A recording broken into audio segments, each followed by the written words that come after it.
Olá, caros alunos, bem-vindos aqui mais uma vez às nossas aulas de Direito Civil. Nesse módulo eu vou tratar das relações contratuais ou dos contratos, apresentando a teoria geral. Como todo mundo sabe, o contrato é um negócio jurídico, vale dizer. É um negócio jurídico porque eu posso, através do contrato, moldar os seus efeitos, eu posso estipular cláusulas, colocar elementos acidentais como termo, como encargo, posso colocar condição suspensiva ou resolutiva e assim por diante. O contrato, no mais das vezes, ele formaliza uma troca uma troca econômica. Portanto, é uma figura conhecida de todos. Ele constitui, regula ou extingue uma relação jurídica de natureza patrimonial. Então, para a formação do contrato, eu preciso de uma declaração de vontade do proponente e uma aceitação vinda do aceitante. Quando eu tenho o encontro dessas declarações de vontade, o contrato se forma. A teoria, portanto, se constrói em base, em cima da ideia de declaração voluntária de vontade, o que vai significar que toda vez que essa vontade for viciada, e a gente pode remeter isso para os vícios de vontade, ela pode ser invalidada. Também vamos lembrar que ela não pode ser uma vontade que extrapole os limites legais, porque nesse caso ela é nula, mas toda vez que ela não tenha nenhuma causa de nulidade nem de anulabilidade, ela está apta a produzir os seus efeitos.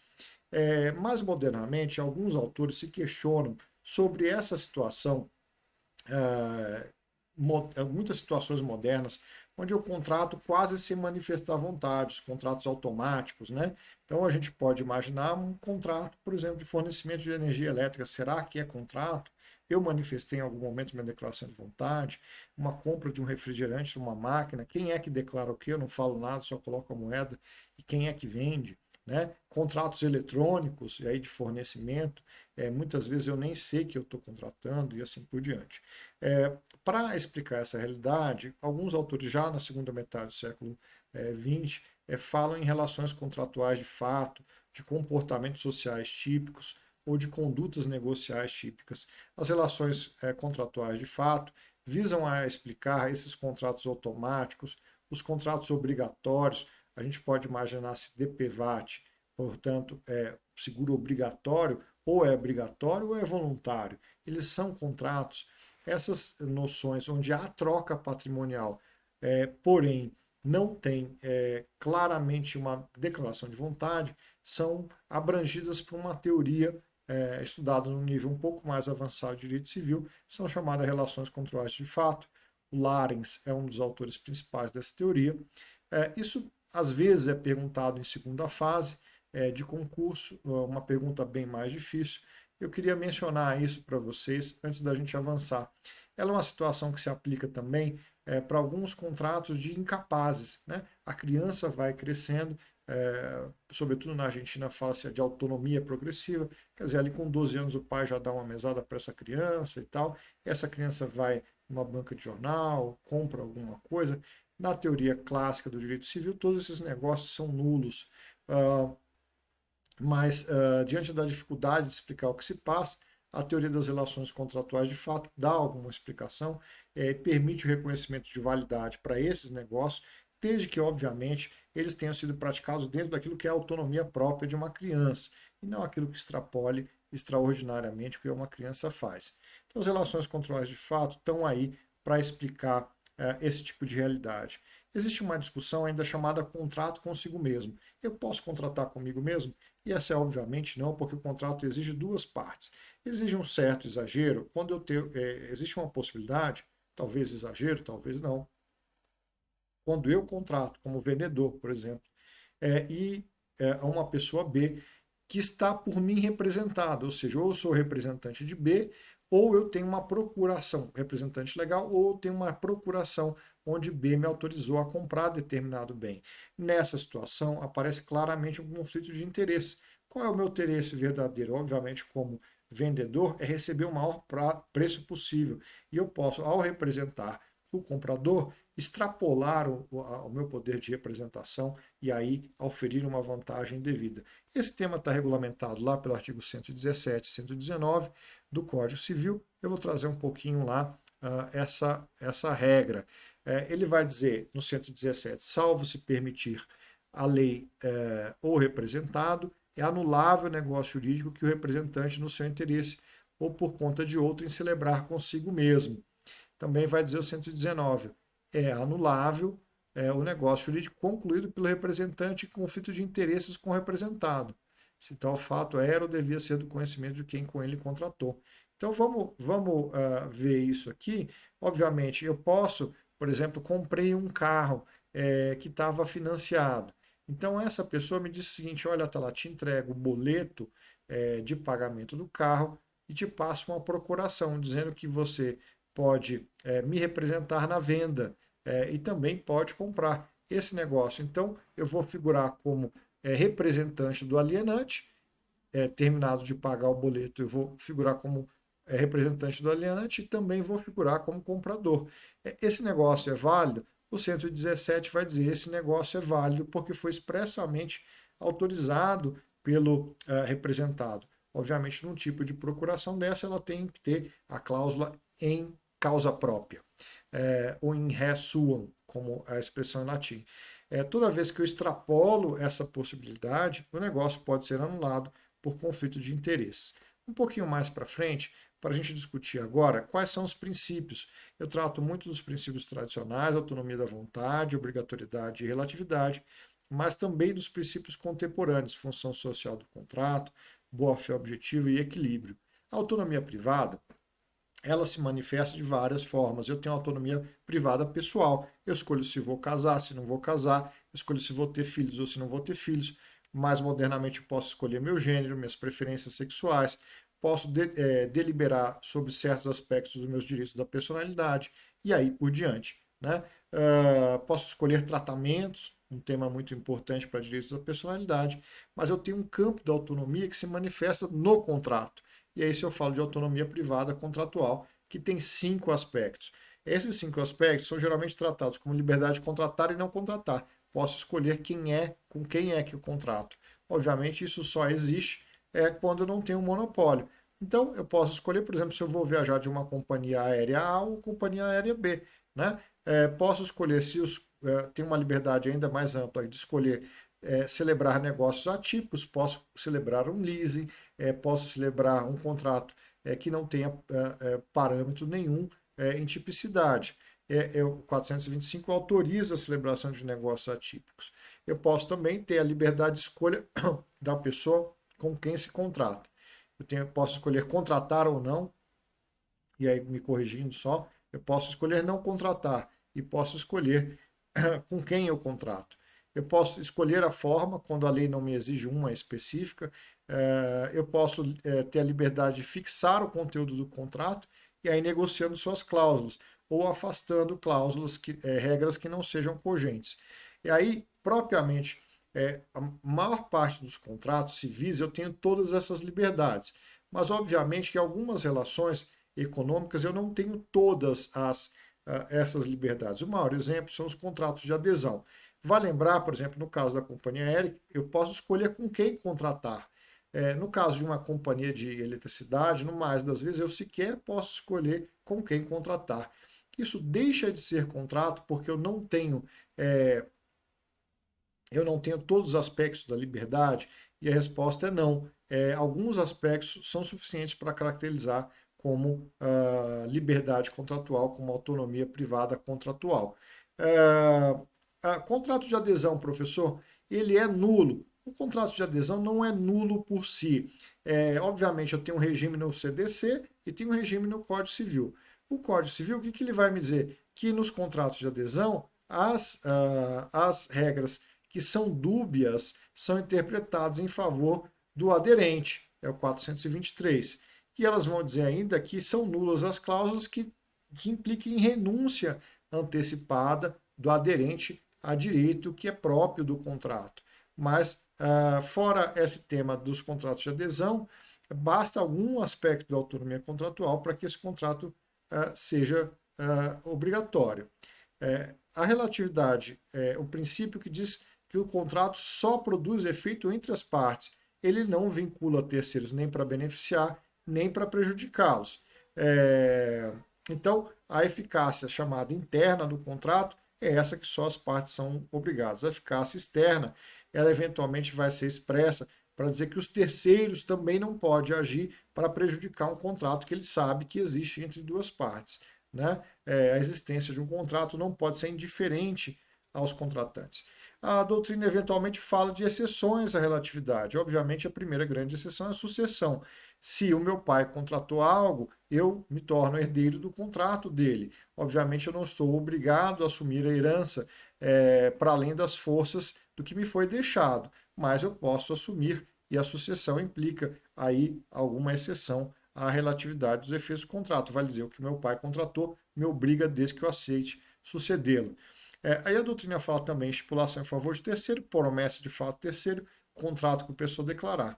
Existe o tema dos contratos coletivos, que são próprios das convenções de trabalho, onde os sindicatos contratam e acabam vinculando, assim, os sindicalizados, e tem a ideia do terceiro ofensor, que eu vou tratar um pouquinho dela. Então, o que é estipulação em favor de terceiro? Eu contrato com você que vou beneficiar terceiro. Essa situação é muito comum em contratos coletivos, onde o empregador, uma empresa qualquer, contrata com a seguradora e estipula benefícios em favor dos seus empregados. Né? Ele é um contrato avançado entre duas partes, em que uma, o estipulante, convenciona o benefício, certa vantagem patrimonial em razão de terceiro. A definição aí da Maria Helena Diniz. Eu posso dizer, por exemplo, uma doação também com encargo, que vai beneficiar uma instituição de caridade. Dou a você a minha casa de praia, desde que você assuma o encargo de beneficiar um terceiro qualquer. Quais são os requisitos? Esse terceiro tem que ser estranho ao negócio, ele não precisa ter capacidade de exercício, ele não precisa ser capaz, ele tem que se tratar só de um proveito ao terceiro. Pode ser negócio gratuito ou oneroso. O estipulante e o beneficiário podem exigir do promitente o cumprimento da obrigação. Vale dizer, se eu estipulei com uma seguradora que você é o beneficiário, caro aluno, tanto eu posso exigir da seguradora que cumpra o que ela se obrigou, quanto você diretamente. Então, é muito comum, por exemplo, nos contratos de plano de saúde, ver aquela pessoa que fala, eu não contratei, mas eu sou beneficiário e, portanto, eu quero que me dê a cobertura. É válido? Claro, é válido, é o 436 do Código Civil. Então, salvo o artigo 438, tem uma seçãozinha lá, vejam lá, a aceitação do beneficiário torna a estipulação irretratável. Eu tenho também a promessa de fato de terceiro. Aqui a situação é diferente. O terceiro não entra como beneficiário, ele entra como obrigado. E aí a situação é um pouco mais delicada, mas o código resolveu regular expressamente essa situação. Caro aluno, o fulano te venderá o carro dele, eu posso contratar isso? Essa é uma questão um pouco delicada, porque eu estou prometendo que um terceiro venderá o carro e, em princípio, eu não posso transferir mais direitos que eu tenho, mas eu posso prometer fato de terceiro. Ou seja, eu estou prometendo que eu vou obter o consentimento do terceiro para que ele lhe venda o carro. Eu não posso vender o carro do terceiro como se meu fosse. E aí sim, esse contrato seria nulo. Mas eu posso prometer a você que farei de tudo para que o terceiro lhe venda o carro. Promessa de fato de terceiro. O que acontece? O devedor, eu devo porque eu prometi. Qual que é? Eu obrigo que ele faça o que eu prometi, ou obtenha o consentimento dele, ou eu pessoalmente vou responder caso ele não consenta com esse negócio. Eu que prometi um fato de terceiro, eu respondo, portanto, por perdas e danos, caso esse terceiro não execute aquilo que eu prometi. É a regra do 439. Eu deixo de responder, no entanto, se esse terceiro vem e aceita. Se o terceiro que eu prometi venderia o carro a você aceita, diz, olha, caro aluno, eu vou cumprir a promessa, professor Atalá, e vou te vender o carro. Desde este momento, eu, como promitente do fato de terceiro, me desobrigo, certo? ele aceitou e a relação passa a existir apenas entre vocês e não entre mim e você. E esse terceiro não está obrigado até que efetivamente aceita, ou seja, é o negócio res inter alios acta, o negócio é estranho ao terceiro até que ele aceite. Se o terceiro assume a obrigação, extingue-se o vínculo entre nós, eu já mencionei, e o aceitante, como é obrigação que ele está assumindo, ele tem que ter capacidade jurídica. O contrato com pessoa declarada é uma hipótese bastante rara. Ela implica em algumas dificuldades práticas, onde alguém quer contratar, mas não quer aparecer no negócio. É uma modalidade, sobretudo, utilizada por pessoas famosas, né? Tem aquela história, eu sou muito rico e se eu aparecer para comprar a sua casa, certamente você vai querer me cobrar muito. Então, portanto, eu nomeio uma interposta pessoa que vai negociar a compra e no final ele vai dizer, olha, vou comprar de você, mas quem vai pagar é a pessoa com quem vai adquirir no final, é a pessoa com quem eu vou declarar. Uma das partes reserva para si o direito de indicar a pessoa que deverá adquirir direitos em seu lugar. Ela é o contratante, eu sou o contratante ostensivo ou nomeante. E no momento da conclusão do contrato, pode uma das partes reservar-se a faculdade de indicar a pessoa que deve adquirir os direitos e assumir as obrigações dele decorrentes. O que acontece? Se essa pessoa também vem e aceita, aparece, sai da figura do contratante oculto, aí ele passa a estar diretamente obrigado. Se ele não sai, obviamente sou eu que respondo por essas obrigações. Quais são as diferenças? Então, diferentemente do que acontece na promessa de fato terceiro, na contrato com pessoa declarar, o contratante original não assume obrigação alternativa. Ao contrário, eu assumo uma obrigação em nome próprio e eu só resguardo a faculdade de indicar terceiro. Quer dizer, caso esse terceiro não venha, eu assumo a posição contratual e devo cumprir o que nós celebramos. Obviamente, esse contrato com pessoa declarar tem que ter a mesma forma do essencial. Qual é o prazo? Eu devo estipular um prazo para a verificação da parte oculta. Caso não haja, ela deve ser feita comunicada à outra parte em 5 dias. Ou seja, no silêncio das leis, se presume que a pessoa oculta deve aparecer em 5 dias. Se ele não aparece, eu perco o direito potestativo de dominar o oculto. Tá bom? Essa é a regra. Se o outro vem e se recusa, eu continuo obrigado, né? Não tem problema nenhum. O tema da função social do contrato é um tema que tem muitos desdobramentos. Em princípio, eu queria mencionar para vocês, alunos, que todo contrato tem uma função econômica. Todo contrato se presta a formalizar uma troca de dinheiro saindo de um lado, indo para o outro. A ideia, numa visão liberal do contrato, é que essa é toda a função do contrato. Numa visão um pouco mais intervencionista, se diz que o contrato deve atingir objetivos que não são próprios das partes. Isso às vezes é entendido no sentido que o contrato não deve prejudicar terceiros, mas às vezes é também entendido no sentido um pouco mais forte que o contrato que eu celebro com você não deve visar objetivos sociais mais amplos.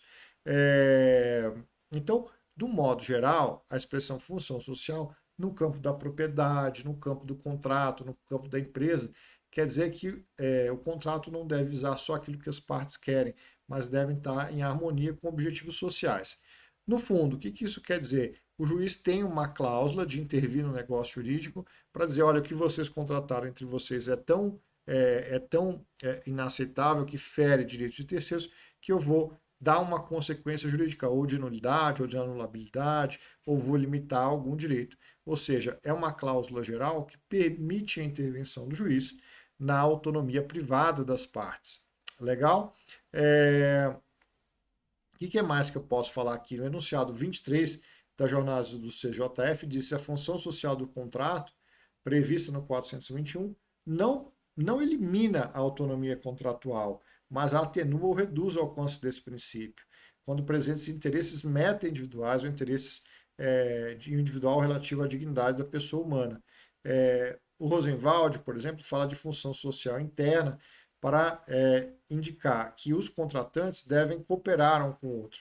Eu acho essa definição um pouco irrelevante, o Roosevelt é um professor importante, mas eu acho que ele expressa quase que a mesma coisa da ideia de boa-fé objetiva. Então eu não uso muito essa classificação. Função social está claramente relacionada à relação das partes com os terceiros e não entre as partes em si mesmo.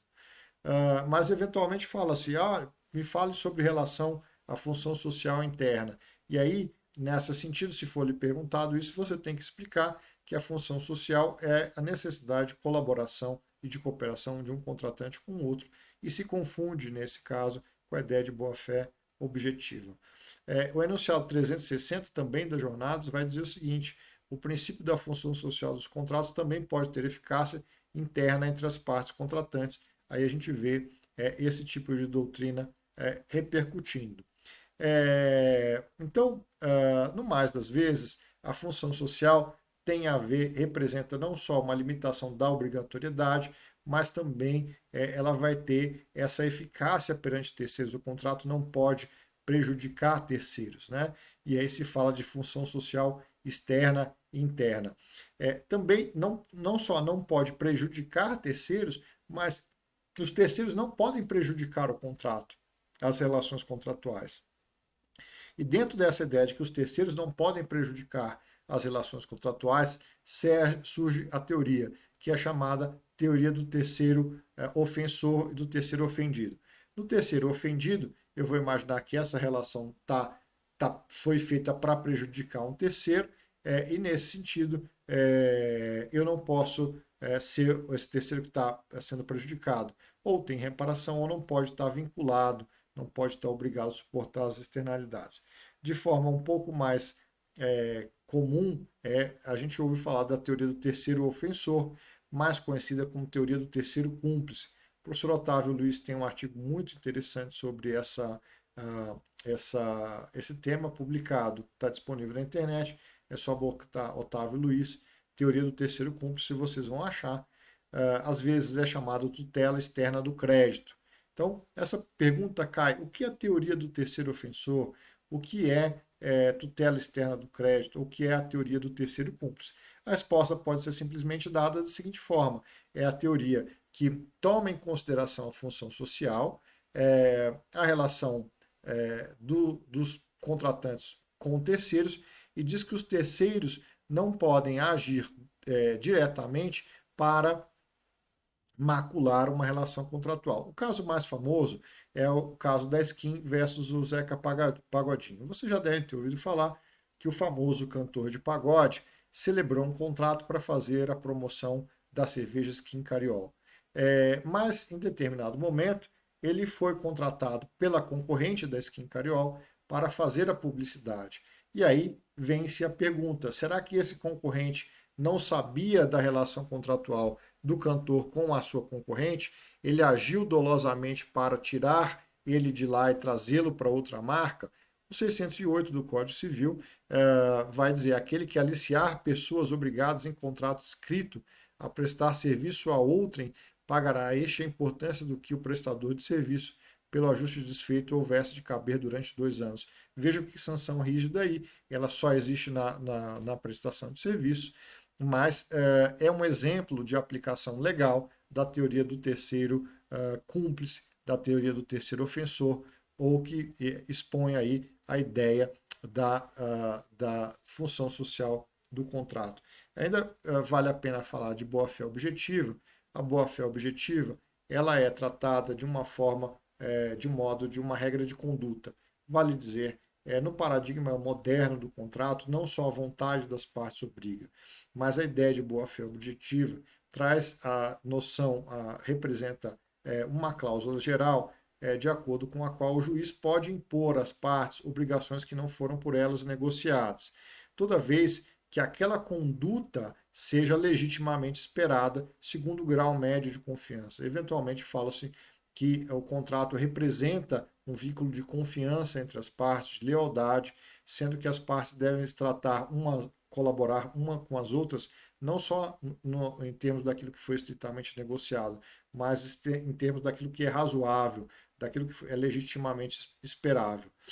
Assim, por exemplo, Jorge Ferreira da Silva o professor querido também diz que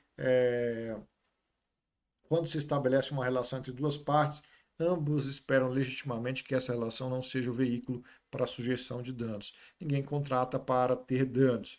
Quais são as funções da boa-fé objetiva? Elas têm 3 artigos que a doutrina faz referência. O 113 vai dizer que os negócios jurídicos devem ser interpretados conforme a boa-fé e os lugares da sua celebração. Valendo lembrar que esse artigo 113 foi um pouco ampliado pela Lei de Liberdade Econômica, vale a pena vocês reverem a dicção dele com seus parágrafos. O 187 vai dizer que também comete ilícito o titular de um direito que, ao exercê-lo, excede manifestamente os limites impostos pelo seu fim econômico e social. Vale dizer, a boa-fé objetiva traça aquilo que a gente pode caracterizar como abuso de direito. O abuso de direito tem 2 teorias. A subjetiva é aquilo que eu fiz querendo lesar o outro, então uma análise do interior da minha intenção. Mas também, ainda que eu não tenha querido lesar o outro, aquilo que eu fiz, mas que eu não respeitei padrões ordinários de lealdade, pode ser considerado abuso de direito. Então, o 187 trata do abuso de direito com base na boa-fé. Também comete ato ilícito o titular de um direito que, ao exercê-lo, excede manifestamente os limites impostos pelo seu fim econômico ou social ou pela boa-fé. O 422 é aquele que vai fundamentar não a limitação do exercício de posições jurídicas, mas que vai fomentar a criação de deveres laterais ou colaterais. Vai dizer que os contratantes são obrigados a guardar assim na conclusão do direito, como se execução, os princípios de probidade e boa-fé. Vale dizer, o juiz pode, com base na boa-fé objetiva, criar deveres que não foram negociados com as partes, deveres colaterais, laterais, com base no 422. O juiz pode, com base no 187, declarar que certos exercícios de direitos foram abusivos. E com base no 113, ele terá que interpretar esse contrato de acordo com aquilo que é legitimamente esperável. Então, aqui eu detalho um pouco mais a ideia de restrição ao exercício de posições admissíveis contra o 187. Aqui explicando o abuso de direito objetivo e subjetivo. Inicialmente, o abuso de direito era pensado como aquilo que eu fiz, era muito aquela ideia, eu vou construir aqui um prédio porque ele vai fazer sombra para o meu vizinho. Então eu analisava qual era a intenção da construção de um prédio. Né? Hoje em dia, essa ideia de abuso de direito subjetivo, ela persiste, mas ela não é muito utilizada. O que se pergunta não é o que eu quis ao construir o prédio.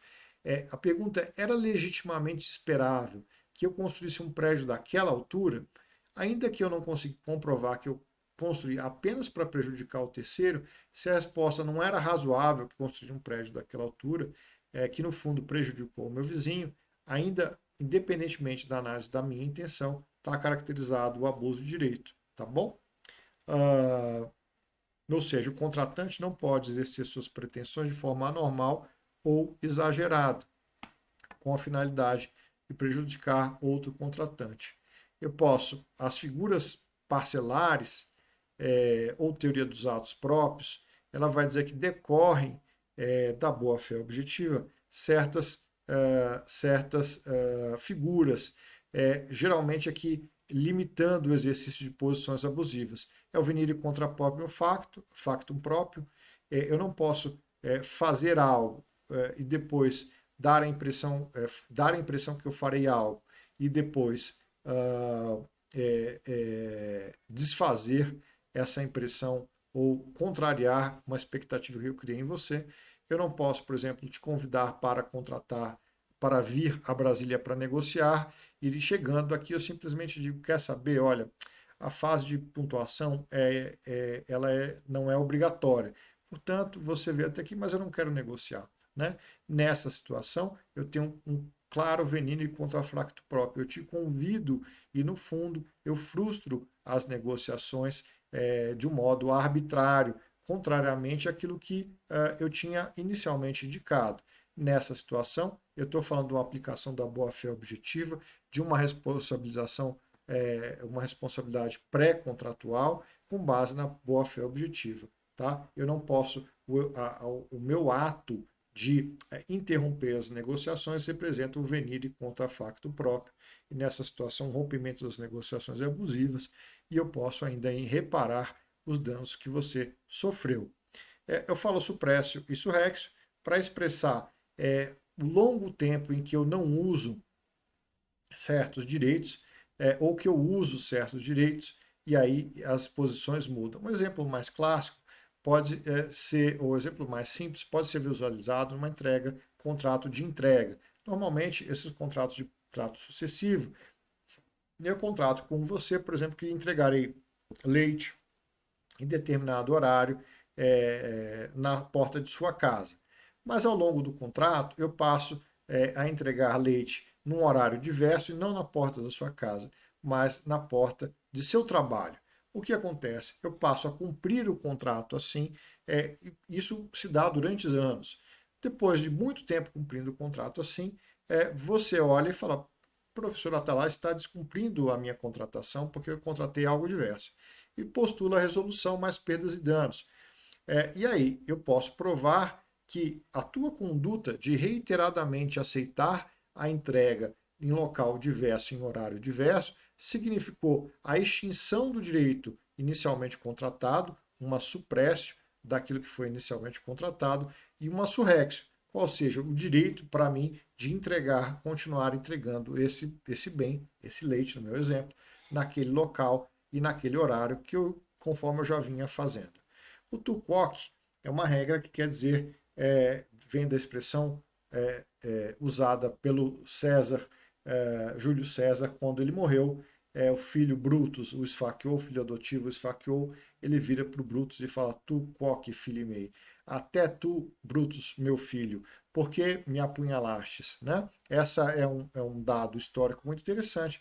A expressão em latim foi utilizada para dizer, olha, tem gente que joga dos dois lados, tem gente que quer uma coisa para si, mas não aplica essa regra para o outro. Então, o exemplo mais claro da aplicação da regra do Tucoc é a exceção do contrato não cumprido. Eu não posso exigir que você cumpra antes de eu cumprir a minha obrigação. Mas ela pode se manifestar em casos outros aí na jurisprudência. Fala-se ainda em duty to mitigate the damage, ou seja, o dever de mitigar os danos. Eu vou explicar aqui um pouquinho mais para a gente. O TUCOC, aqui eu trouxe a explicação nessa tela, não estou trazendo nada demais. O duty to mitigate the damages é justamente um dever que eventualmente a doutrina vê com base na boa-fé objetiva, em que a parte contratante deve atuar para minimizar os seus danos. A gente vê ela, sobretudo no artigo 187 da Convenção de Viena de 1980 sobre compra e venda internacional. O que acontece? Muitas vezes eu estou vendendo lá para os Estados Unidos a entrega de certos bens, quaisquer que sejam, e por um motivo qualquer esses bens não passam a ser entregues. Vamos imaginar que a falta desses bens vai prejudicar o fabricante de um bem qualquer nos Estados Unidos. A entrega desse bem vai demorar mais 6 meses.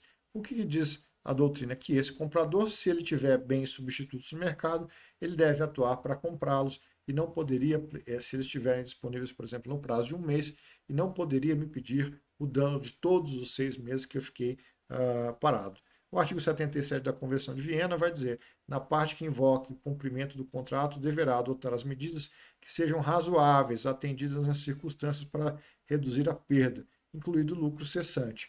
Então, vamos imaginar um exemplo muito mais simples. Você jogou um artefato na minha casa que começa a pegar fogo. Em vez de eu pegar um extintor de incêndio e apagar o fogo, eu deixo a casa pegar fogo para depois pedir reparação para você. E aí, obviamente, eu tenho um problema de uma causalidade subsequente que não é lícita, eu contribuí culposamente para a majoração desses danos. Muito bem. O princípio do equilíbrio vai dizer que as prestações têm que ser equilibradas no contrato e que os contratos não toleram prestações desproporcionais. Obviamente, essa ideia se aplica para os contratos bilaterais, onde há trocas, e para os contratos comutativos. Mas nos contratos aleatórios é da própria essência a disparidade entre as prestações. Então, o princípio de equilíbrio, com raras exceções, não se aplica para contratos aleatórios. Nos contratos comutativos, se diz que o sinalagma, as trocas econômicas, elas têm que nascer equivalentes, e aí se fala de sinalagma genético, aqui no finalzinho eu destaquei isso, mas elas devem também permanecer equivalentes durante o prazo de cumprimento do contrato. E aí eu falo de sinalagma funcional, tá bom? Quais são os desdobramentos? Como as prestações têm que nascer equilibradas, o Código Civil de 2002 traz duas regras que diz que o desequilíbrio na formação do contrato, prestações desequilibradas, vão levar à sua anulação. É o 156 que trata do estado de perigo e o 157 que trata da lesão. Nós já vimos lá quando falamos dos vícios do consentimento. O artigo 478 vai tratar desse sinalagma subsequente, né, como eu disse lá para vocês, sinalagma funcional. Ele vai dizer que as prestações devem permanecer equilibradas e vai tratar da onerosidade excessiva superveniente, que eu vou tratar com mais calma posteriormente. Vale lembrar que eu trouxe a regra do 113, né? Como eu disse lá, depois da regra do plano da liberdade, da lei de liberdade econômica, ele vai trazer aqui uma série de regras para a interpretação do contrato. Eu vou deixar essa tela aqui com vocês, encerrando aqui a minha apresentação, já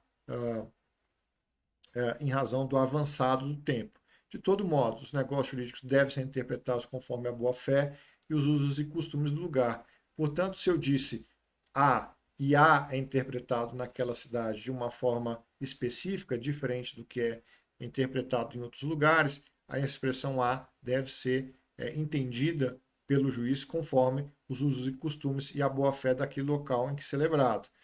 Ele vai dizer ainda, a interpretação do negócio jurídico deve atribuir o sentido que for confirmado pelo comportamento subsequente das partes. Quer dizer, essa ideia de expectativa, se eu contrato A e passo a me comportar como num sentido específico, é aquele comportamento posterior reforça a interpretação da cláusula A. Aquilo que corresponder aos usos, costumes e práticas do mercado relativos ao tipo de negócio. Então, por exemplo, a compra e venda de saca de soja sempre segue um determinado tipo de soja, soja de qualidade padrão, né?